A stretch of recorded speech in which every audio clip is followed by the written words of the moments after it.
बहुतों को ऐसा लगता है जब वो पहली मर्तबा देखते हैं कि ये कोई बच्चों का खेल है कि कुंडलिनी जागरण है। कुंडलिनी जागरण के लिए तो इतना बताया है, दुनिया भर की चीज और सर के बल खड़ा होना और दुनिया भर की आफत करना, और इतने सहज में कुंडलिनी का जागरण कैसे हो जाता है। आप में से जो लोग पार है, यहाँ अधिकतर तो पारी लोग बैठे हैं, उनकी जब कुंडलिनी जागरण हुई तब तो आपको पता भी नहीं चला कैसी हो गई, लेकिन अब जब दूसरों की होती देखते हैं तब आपको पता चलता है कि हाँ भाई हमारी हो गई, क्योंकि आप एकदम से ही चंद्रमा पे पहुंच गए। कैसे पहुंचे, क्या पहुंचे, पता नहीं चला। उसका कारण तो है ही और उसका उद्देश्य भी है।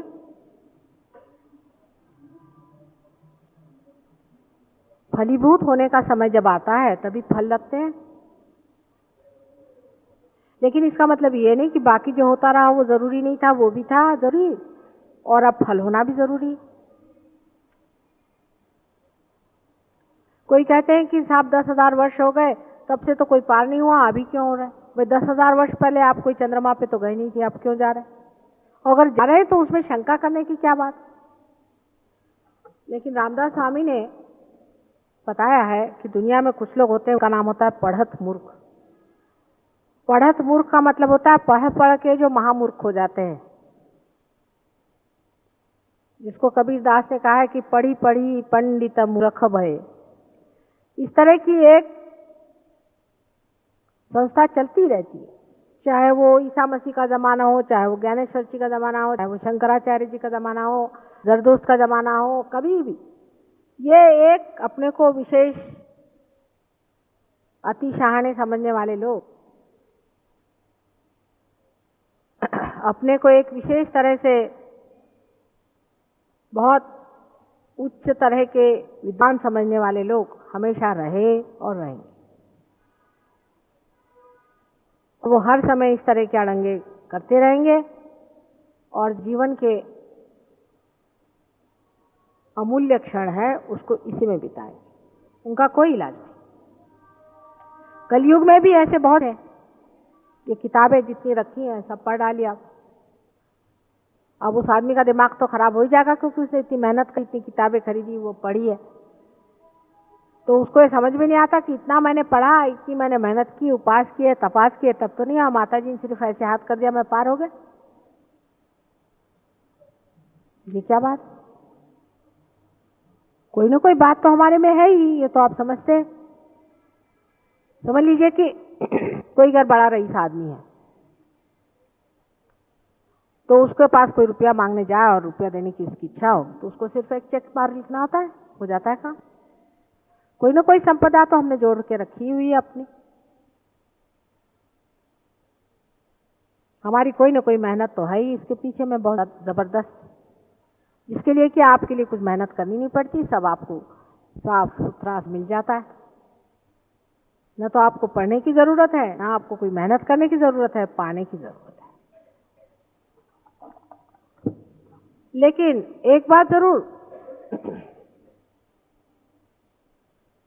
कि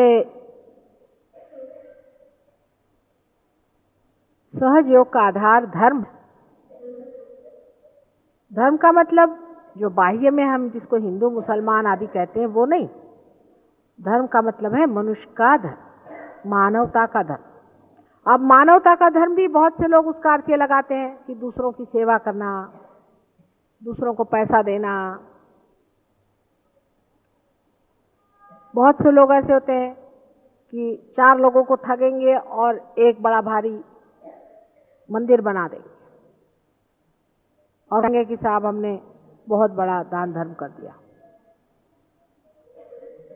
दूसरे लोग ऐसे होते हैं कि अपने घर की बहू को तो सताएंगे,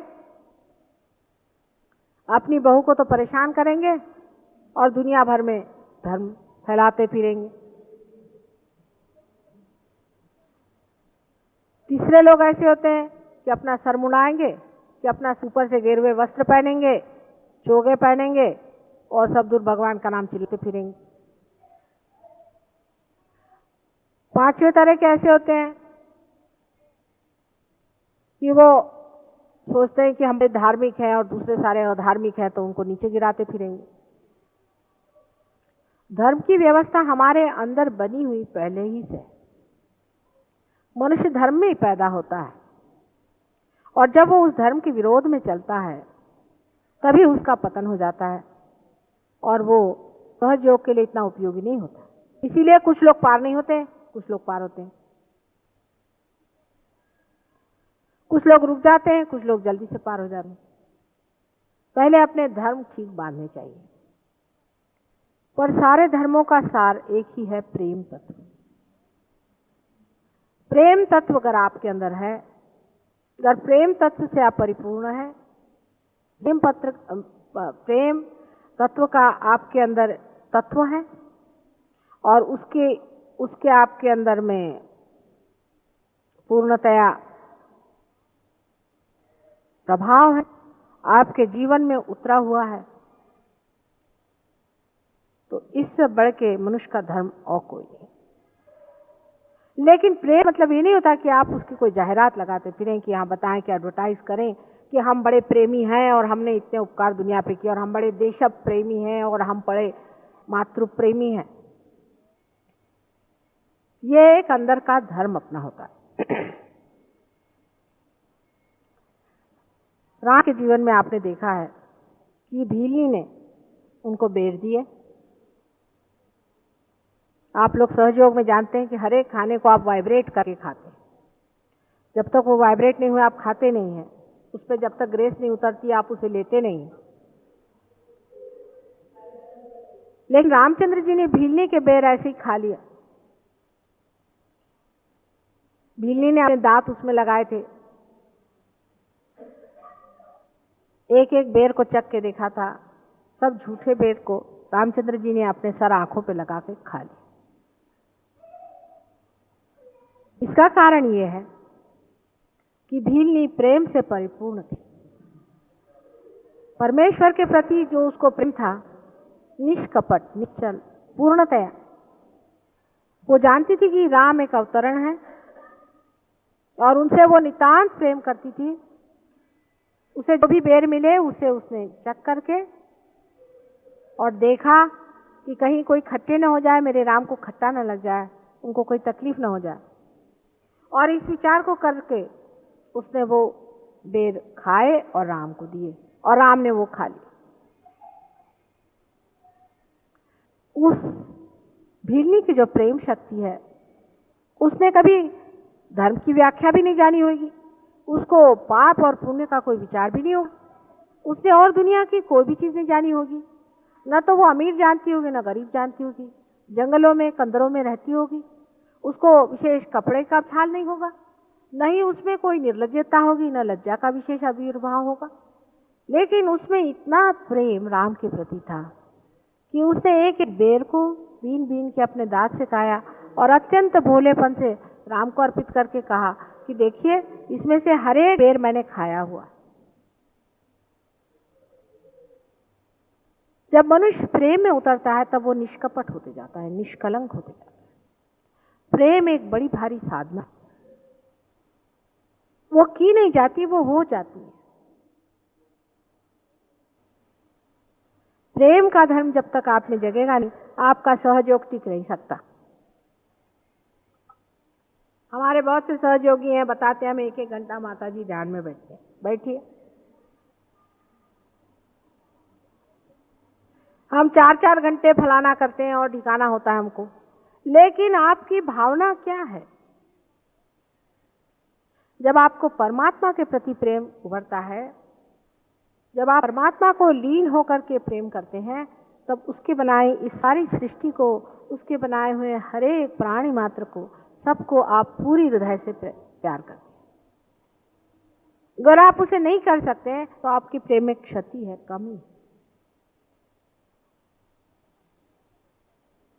जब हम दूसरों को लेक्चर देते हैं और उनसे कहते हैं कि तुमको ऐसा नहीं करना चाहिए, तुमको वैसा नहीं करना चाहिए, तुमने ऐसा क्यों किया, उनको ऐसा नहीं कहना चाहिए था, तब हम ये नहीं जानते हैं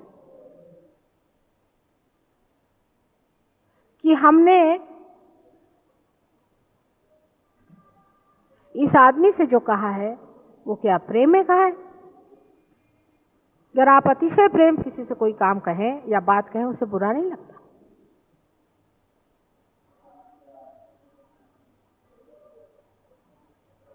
सारे धर्मों का सार प्रेम है। परमेश्वर साक्षात प्रेम है। सहयोग में प्रेम ही संपूर्ण है। प्रेम के सिवाय और कुछ नहीं। उसमें त्याग अपने आप हो जाता है। उसको कोई भी चीज त्यागते हुए विचार ही नहीं आता दूसरा, क्योंकि प्रेम की शक्ति त्याग को करवा देती है। प्रेम में प्रेम ही पाना, प्रेम ही करना, यही लक्ष्य होता है। और जीवन में उसे कुछ नहीं चाहिए। लेकिन अगर आप में दोष हो और आप ऊपर दो तरह से प्रेम करते हैं, आप दूसरों के लिए वाइब्रेशंस देते हैं, लेकिन उसमें आप में कुछ विचार है कि इस आदमी से कोई लाभ हो जाए, जैसे कोई फायदा उठा ले या इसकी कोई ताड़ना कर दे। इसलिए अगर आप किसी को वाइब्रेशंस दे रहे हैं या उसका फिर उपयोग कर लें, तो आपके प्रेम में कमी रह जाएगी। किसी को आप वाइब्रेशंस देते वक्त पाते हैं कि उसमें एक आध दोष है, उसके कोई चक्र कम है, उसको भी अत्यंत प्रेम पूर्वक सहला करके, समझा करके उसका उद्दीपन करना चाहिए। सारा संसार आज द्वेष पे ही खड़ा हुआ। कोई ना कोई बहाना द्वेष करने का इंसान ढूंढ लेता है। कुछ ना कुछ तरीका उसको ये मालूम है कि जिस बड़े बड़े संघ तैयार हो जाए कि इसको द्वेष करो, उसको द्वेष करो, उसको द्वेष करो। बड़े बड़े राष्ट्र, बड़ी बड़ी संस्थाएं संसार में प्रेम के बूते पर खड़ी हुई दिखाई नहीं देती। अधिकतर उसके पाए में, उसके नींव में द्वेष की खाई होती है। इसीलिए वो संस्थाएं धीरे धीरे खत्म हो जाती है। प्रेम की शक्ति कितनी अगाध है यह अब आप जानते हैं।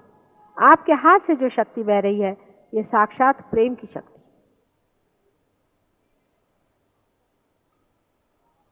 आप अगर पाषाण हृदय है और आपके अंदर कोई भी दूसरों के प्रति सहानुभूति नहीं है, आपके अंदर कोई माधुर्य नहीं है, तो आप सहयोग में बहुत आगे नहीं जा सकते।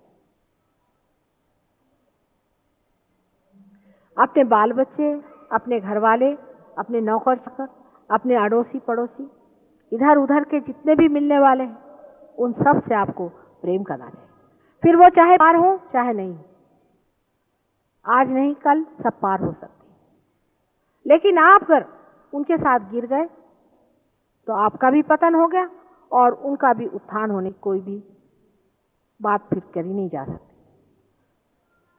आपके प्रेम को ही देख करके वो समझ सकते हैं सहयोग की कितनी विशेषता है। प्रेम की शक्ति को मनुष्य ने कभी भी आजमाया ही नहीं। अभी शुरू हुआ है। जब से सहयोग से आप लोग पार हुए हैं, तब से आपने इस शक्ति को जाना है कि ये कितनी प्रचंड शक्ति है, कितनी व्यापक है और कितनी कार्यान्वित होती है। इसको बाह्य से कर कोई देखना चाहे, कोई उथले मन का आदमी हो, उसको समझ ही नहीं सकता। इसीलिए मैंने कहा कि जो लोग पढ़त मूर्ख होते हैं उनकी समझ में नहीं आने, लेकिन जो दयाद्र हैं,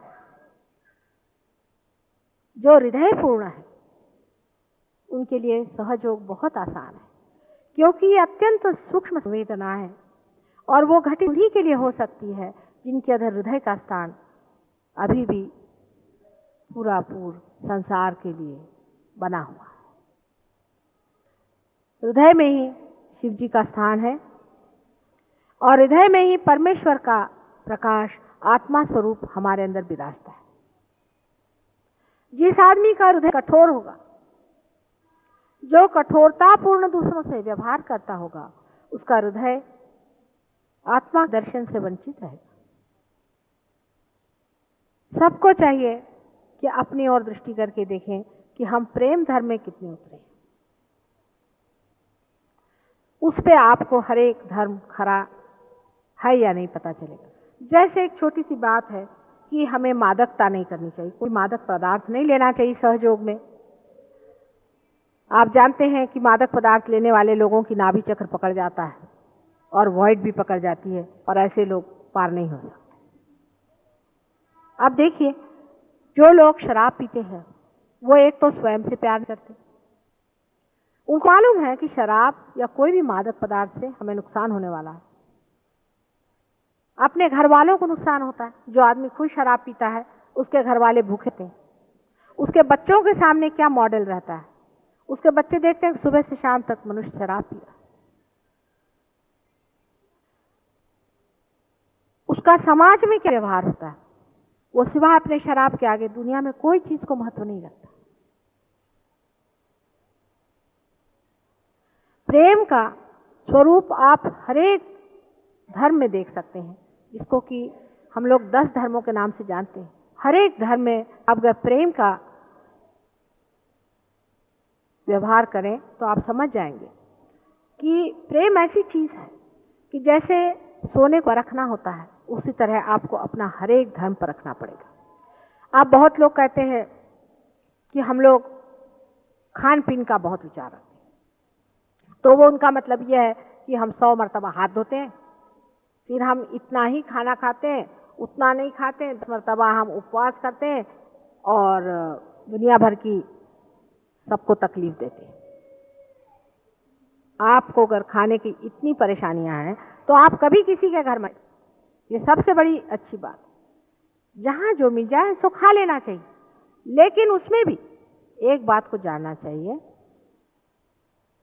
कि जो भी दे रहा है आपको खाने के लिए वो आपको प्रेम से दे रहा है या नहीं दे रहा।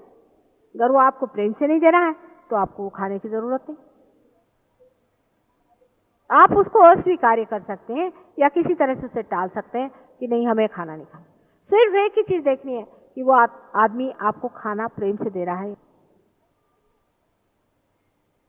लेकिन वही बात अगर आप शराब पे लगाएं कि कोई आदमी आपको प्रेम से शराब दे रहा है तो उसे पीना चाहिए या नहीं, तो बिल्कुल भी नहीं पीना चाहिए, क्योंकि जो आपको शराब पिला रहा है वो खुद भी शराबी है, माने वो अपने से प्रेम नहीं करता और आपको भी गंदे काम सिखा रहा है जिससे भी किसी से प्रेम न करे। आज अगर किसी आदमी के यहाँ आप खाना खाने जाएं और जिसने बहुत ही प्रेम से आपको खाना खिलाया, उस प्रेम के वाइब्रेशन से आपके अंदर इच्छा होगी कि मैं भी किसी को अपने हाथ से खाना बना के प्रेम से खिला। जब आप प्रेम बांटते हैं तो प्रेम बढ़ता है, और जब आप घृणा बांटते हैं तो घृणा बढ़ती है। हर एक सहयोगियों को यह सोचना चाहिए कि जब तक वो प्रेम के मार्ग में नहीं, जब तक उसने प्रेम में पूरे तरह से अपने को समर्पण नहीं किया, तब तक उसका सहयोग लाभान्वित नहीं होगा। वाइब्रेशंस है सब आ रहे हैं, काफी वाइब्रेशंस आते हैं और सब लोग सोचते हैं कि हमारे अंदर से शक्ति बह रही। बहुत से लोगों के हाथ से अनेक लोग ठीक भी हुए, अनेक लोगों के फायदे भी हो गए, ये भी बात मानी। लेकिन सब बातें करते वक्त हम प्रेम को कहां रखते हैं वो देखें। किसी भी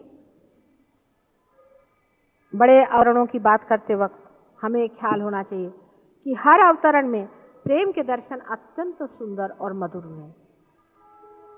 कृष्ण के दर्शन में भी आप देखिए कि विदुर के घर का खाना बड़े प्रेम से कृष्ण ने खाया था। कहते हैं दुर्योधन का मेवा त्याजो, विदुर घर साग खाई, सबसे ऊंची प्रेम सगाई। क्राइस्ट के जन्म में देखिए आप कि एक प्रोस्टिट्यूट को लोग पत्थर से मार रहे थे, और तब क्राइस्ट जैसा आदमी जिसे कि प्रोस्टिट्यूट से कोई मतलब नहीं, वो जाकर के वहां खड़े हो गए और उन्होंने ये कहा कि जिसने कभी भी पाप नहीं किया हो वो इस औरत पे पत्थर मार सकता है, पर पहला पत्थर मुझे मारे। और सबके हाथ रुक गए। ये सभी कार्य प्रेम में होता है। प्रेम पैसे से नहीं आता है, प्रेम दिखावे से नहीं आता, प्रेम बोलने से नहीं आता है, प्रेम अंदर ही अंदर जानने से होता है कि परमेश्वर की हमारे ऊपर कितनी अनंत कृपा है। विशेषकर सहयोगियों को सोचना चाहिए। जैसे आपने अभी प्रश्न पूछा कि इसी जन्म में क्यों हो गया, इसी जन्म में क्यों हमने पाया, क्योंकि डराया हुआ उनकी करुणा, उनका प्रेम, वो आपके अंदर ढर आया है। और जितना आपके अंदर ये सूक्ष्म, अति सूक्ष्म रास्ता बनाता आएगा, वैसे ही इस प्रेम की संवेदना भी गहरी होती जाएगी। लेकिन बार बार यही बात है कि ये उथले लोगों का काम नहीं है, छोटी तबीयत लोगों का काम नहीं है। जो लोग रात दिन इसको उसको क्रिटिसाइज करते रहते हैं, जिनका काम ही ये है कि दूसरों को भला बुरा कहना, उनका ये काम है। लेकिन जिन्होंने प्रेम किया है संसार में,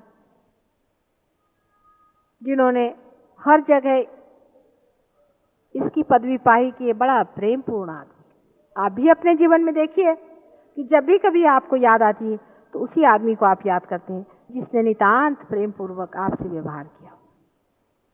आपको कोई कितना भी रुपया दे दे, उसकी याद नहीं आती। आपसे कोई कितना भी कोई बड़ा मान दे दे, कोई आपकी बड़ी उच्च जगह पहुंचा दे, आपको उसी की उस वक्त याद आती है जिसने आपको अत्यंत प्रेम किया। सारे धर्म को, अपने अंदर बसे हुए सारे ही धर्म को हमें प्रेम से जानना चाहिए। धर्म की जो व्याख्याएं हमारे यहाँ बनाई गई वो इतनी संकुचित हैं कि उसके प्रेम के जगह घृणा ही होती। माने ऐसा धर्म बनाया हुआ है कि एक विधवा स्त्री है, उसको किसी के साथ खाना नहीं खाना चाहिए। कहाँ का धर्म हो सकता है? यह कहीं भी धर्म नहीं हो सकता। कोई स्त्री अगर विधवा हो जाए, चाहे पुरुष विधवा हो जाए, ये उसके ऊपर कुठाराघात है। जब ऐसे उस पर बड़ी आफत आ गई है, तब एक सहयोगी को चाहिए कि उसके साथ पूरी तरह से तन्मय होकर के उसकी पूरी मदद करे और उसको एक सांत्वना दे, बजाय इसके उसको सताए और उसको तकलीफ दे। यह अधर्म है। किसी भी धर्म के नाम पे अगर अधर्म किया जाए तो वो धर्म नहीं हो सकता। इस प्रकार अनेक, किसी को शूद्र बना करके, किसी को खराब बता करके और उसे घृणा करने को जो धर्म सिखाता वो धर्म नहीं। हमारे सहयोग में ऐसे धर्म की कोई भी किसी प्रकार की भी व्यवस्था नहीं हो सकती। जो असली धर्म है वो वही धर्म है जिससे प्रेम उत्पन्न होता है। दूसरे तरह की भी अनेक धर्म है। जैसे हम अब मिठाई नहीं खाएंगे, आज हम ये उपवास करेंगे, आज हम ये फलाना करेंगे, जिससे हम दूसरों को तकलीफ दे सकते हैं। ऐसे धर्म कभी भी धर्म नहीं हो।